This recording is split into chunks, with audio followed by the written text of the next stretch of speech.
Pinagmamalaki ng Philippine National Railways ang kanilang mga tagumpay nitong 2024. Kabilang narito ang pagbubukas ng Lucena-Calamba Line na ngayon ay mas maluwag, air-conditioned at mas maginhawa para sa mga pasahero. Sa programang Bagong Pilipinas Ngayon, ibinahagi rin ng PNR ang planong pagandahin pa ang kanilang serbisyo ngayong 2025, gaya ng matagumpay na paglilipat ng mga lumang infrastruktura mula sa Metro Manila patungong South Operations sa Laguna, Quezon at Kabikulan. 3 turay rin ang kanilang natapos sa boundary ng Laguna at Quezon. Patuloy ang pagtatayo ng railway connections.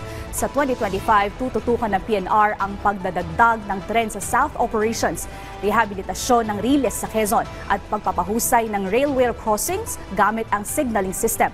Samantala, nasa 76% completion na ang NSCR Segment 1, 0 ang Manila to Malolos at inaasahang magiging operational ito sa 2027 o 2028.